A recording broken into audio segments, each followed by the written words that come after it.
And now, for your listening pleasure,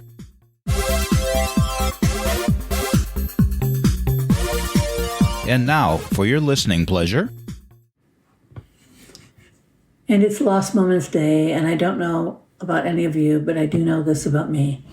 When I have deep grief, I have raw emotions everywhere. They surround me.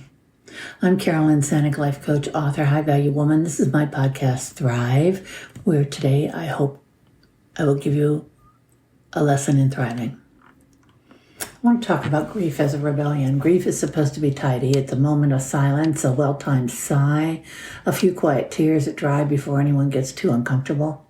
It's supposed to be manageable, something you process in steps like a checklist: denial, anger, bargaining, depression, acceptance. As if grief were a staircase. Something we climb until we reach the top, and then what? We're free? We're healed? No, that's not how it works. Because love is wild. I talked about that yesterday, and so is grief.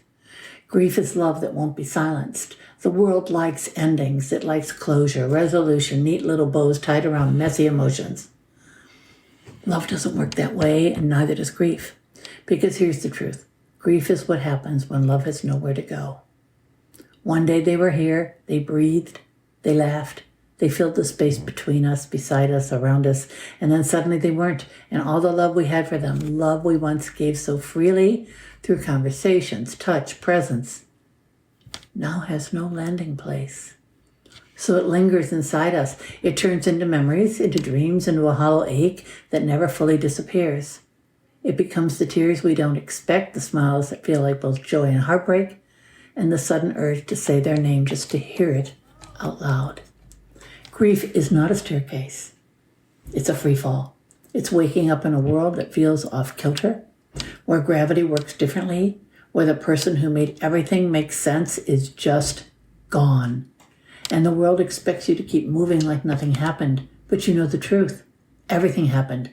And nothing is the same, because real grief is a rebellion.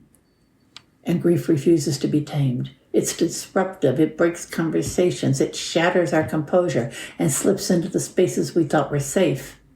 It shows up in the smell of their sweater and an old voicemail we can't bring ourselves to delete. In the way their favorite song suddenly feels like a gut punch.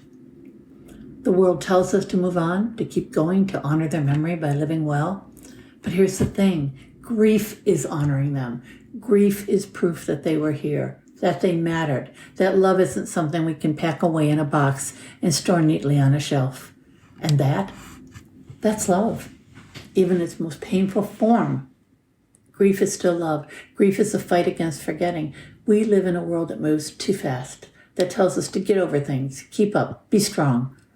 But grief is a protest against forgetting. It says, no, they mattered. They were here. And I refuse to pretend otherwise. So we carry them forward in our stories, in the way we laugh at the jokes they would have loved, in the way we remember their quirks, their habits, their voice, in a way we keep loving them, even when they're no longer here to receive it. And if that's not a rebellion, I don't know what is. Again, I'm Carolyn Sanek, life coach, author, high-value woman. This is my podcast, Thrive. Thank you all so much for listening, and that's a wrap.